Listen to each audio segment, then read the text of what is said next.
that will do it for this national championship game, guys. The Alabama Crimson Tide have won their 18th national championship and Nick Saban's 7th national championship ever. What is going on, everyone?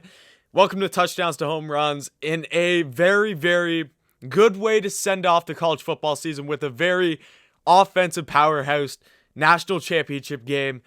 But it's also a sad end to a season that we all needed. Guys, if you appreciated that this college football season even got underway as much as I do, definitely drop a like and drop a subscribe down below. We do a bunch of college football content, and even though the season is over, we have tons of more college football content coming out, so definitely stick around for that. But I am just so thankful for this college football season. I think it's something that all college football fans needed, no matter what team you were, no matter what players your favorite players were. Just for the season, for everything that's going on in the world right now, for a football season to be played, for us to kind of get that escape and get some sense of normalism was amazing. So I am very, very appreciative for this game. Alabama fans, definitely go check out all my new national championship merch out in my store right now. Shirts are starting at only $15. I also got hoodies out there for $30. Multiple colors, amazing designs. Definitely go get yours right now, because once those go or whatever, they're going to be out there for a long time, but once I take them off, they're gone. So definitely do not be afraid to go get yours. Go get your national championship merch now. Let's get into this game, man. There's 6:50 left in the game. Alabama's currently winning 52-24, but Ohio State just threw a 4th and goal through the end zone off the hands of an Ohio State offensive receiver. I want to give, first off, before I even start talking about Alabama, I feel like there needs to be not a thank you, but a huge credit given to Ohio State for coming out in this game and making it close at parts, but really just giving it their all. Justin Fields was an amazing player to watch throughout his whole college career. Guy who was unbelievable, fun to watch play. There's so much talent all over. You hate to see Trey Sermon go out in the first half. I think it was his first rush of the whole game. He goes out in this game. One of the best running backs in all of college football in Trey Sermon, and it really sucked to see him go out. You have tons of wide receivers. I think Chris Olave, this was going to be his last game as a Buckeye, which really sucked to see, because he was a guy who's one of my favorite players in all of college football and a guy I've loved to watch play over the years. Garrett Wilson, Smith Njigba, Julian Fleming. There's tons and tons of talent on this team that you just look at this Ohio State roster and you're like, man, this is a good team. They deserve to be in this spot. They just couldn't handle with the powerhouse that Alabama was. Now let's get into talking about this Alabama football team. As Devontae Smith walks out of the locker room, because holy crap, even though this guy got injured, like, let's remember, Devontae Smith has a hand injury right now. He's not playing the second half of this game, or most of the second half of this game. He went out. He went to the locker room. He's back out in street clothes right now. He's on the sideline, so he will get to celebrate his national championship with his teammates. What a guy. What a guy. I was pulling for him to win the Heisman ever since, when was it, late November. I wanted to push for him to go win the Heisman. He wins the Heisman. He plays outstanding in the SEC championship, outstanding in the Rose Bowl, and just even more outstanding in this game. 12 receptions, 215 yards for 3 touchdowns in this game. It looked easy for him. It looked easy for the kid just out there, the Slim Reaper. And honestly, his draft stock after tonight is gone way up. It just over the past 3 days, I think it's gone or 3 weeks or 3 games. It's gone from him being a mid of the pack first round pick, like a 15, 14, 13, 16, 17, something like that. I think he's a top 10 pick now. Like, he might be the first wide receiver taken off the board. Honestly, I'd bet for him to be the first wide receiver taken off the board over Jamar Chase now in this draft, because he just makes everything look so easy. He's just constantly finding space, constantly dodging tackles, and constantly just getting into the end zone and getting the ball into his hands and everything. That this guy just runs routes so crisply that he is such a fun player to watch in this game. Devontae Smith, it sucked to see him get injured in this game, but you have to give it up for the guy in his last game as an Alabama Crimson Tide. He went out firing, putting up 3 touchdowns, and he went out giving his all into this team. He ended up with an injury. I think Mac Jones also, he's dealing with something right now. But Devontae Smith, man, give it up to him. One of the best receivers that college football has ever seen. Sadly, this was his last game, and it sucked that he had to go out in an injury. But let's move on from Devontae Smith because there's still tons of other Alabama Crimson Tide players that we got to talk about. Najee Harris in what is probably his last game as an Alabama Crimson Tide player too. At least that's what I expect. 79 yards rushing for 2 touchdowns, but he also had 79 yards receiving for 1 touchdown. So a total of 3 touchdowns for him. If it wasn't for Devontae Smith, if Devontae Smith wasn't on this team, I think that Najee Harris may have won the Heisman just because the more opportunities that he would have gets, you look at the numbers that he's been able to put up with Devontae Smith on the team. Najee Harris is just kind of slipping under the cracks of this Alabama team. Like, everyone sees him, everyone knows that he's an amazing player, but everyone right now is like, Devontae Smith, what an amazing player. This was his game. Najee Harris had an outstanding game just as much as Devontae Smith did. Najee Harris is a guy who I think should definitely be a first rounder and the first running back off the board in this draft. No question about it. He had an amazing game here. Jalen Waddle coming back from injury.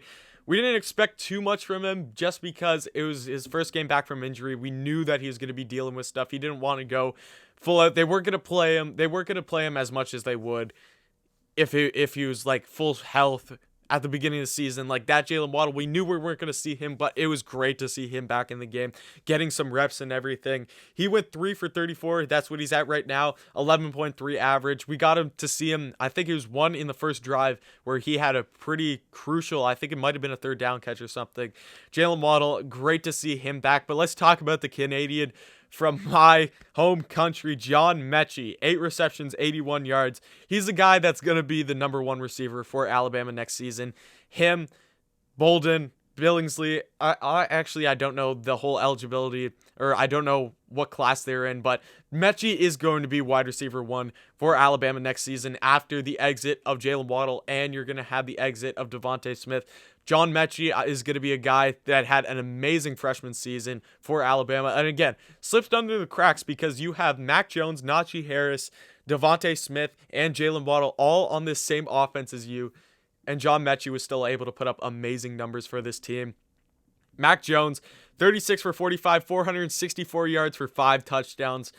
Man, oh man, I hope he goes to my Chicago Bears. I'm a huge Chicago Bears fan. I know I got a bunch of different NFL jerseys behind me, but I'm a huge Chicago Bears fan, and he is a guy that I want on my ball team next season because Mac Jones, although he's not the most mobile quarterback and he's not the guy who's going to make plays with his feet or whatever, even though he showed it sometimes in this game, he made a substantial amount of plays with his feet in this game to be able to just pick up a positive gain instead of forcing some throws. Mac Jones, one of the best pocket passers, if not the best pocket passer in all of college football right now. Deep ball passes, yes, he has the best wide receivers in the nation, no question about it, but the deep ball pass that this guy has been pinpointing all season, so much fun to watch him play, and what is probably again his last game in the Crimson for the Alabama Crimson Tide. It's a sad game. As much as it is happy, I'm sad that the college football season is over after such a fun season to watch. Even though I'm a huge Gamecocks fan, it was a 2-8 season. It was really rough for us, but just watching all different kinds of college football, following it on this channel. I did a lot of SEC coverage. By the way, if you're an SEC fan, I'm going to have my SEC postseason awards show out soon, and then I'm going to do my early predictions for each team for next season. Get into that, so you're definitely going to want to stick around if you are an SEC fan. Let's talk about this Alabama defense. I completely forgot about them because for what it's worth, for what they were able to do against an Ohio State offense who, let's not forget, put up, I think it was 49 points against Clemson's defense last weekend, was able to just come in and shut down, for the most part, for a college football game, for you to hold a very high-powered offense to 24 points, that's pretty much a shutdown in my opinion.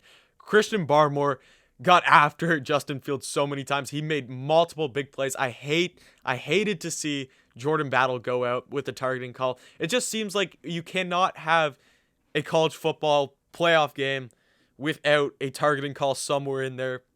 It just seems like that's what's the normal now, that we're always going to see a targeting call. It was targeting. Like, I didn't want to see him leave, but with the rules and everything now, I knew it was targeting. I knew it was coming. It was going to happen. The targeting call was going to be called, so I just lived with it. It sucked to see a guy of that caliber go out. Patrick Surtain, in my opinion, had a great game locking down his receivers. He didn't get targeted very much, but that's just because no one wants to throw to him. He did have a pick literally in his hands. I can't remember where it was, but I remember him having a pick in his hands, and he just couldn't hold it in. It was kind of a tip ball. It was kind of just a last-second reaction, and he couldn't hold it in. I really wanted to see Patrick Surtain get a pick in this game, but that's it, man. Alabama, the clock's ticking down. They're just going to run the clock out here. Mac Jones is still in the game. They're just running the ball out. 3 minutes left in this game, man. The Crimson Tide could not be more happier for them. Could not be more happier for Nick Saban getting his 7th national championship trophy ever. In my opinion, the greatest college football coach ever to do it. He's going to go down as the greatest to do it. Who knows? I've heard some rumors. Do not quote me on this because I have no clue as Bryce Young checks into the game and Mac Jones checks out for the Alabama Crimson Tide. I have no clue if this is true, but Nick Saban retiring has been some rumors that I've heard before. I'm not saying that it's true at all. I do expect Nick Saban to come back, but you still have the rumors out there. You still have the speculation. There is a small chance that you could see Nick Saban on the sidelines or in the stands next season as he retires this season. And then apparently Dabo Swinney's gonna come in for Nick Saban, and then you're gonna have Venables come into Clemson. I have no clue what the whole situation is there. Again, that's all just speculation, but what a game, what a sport.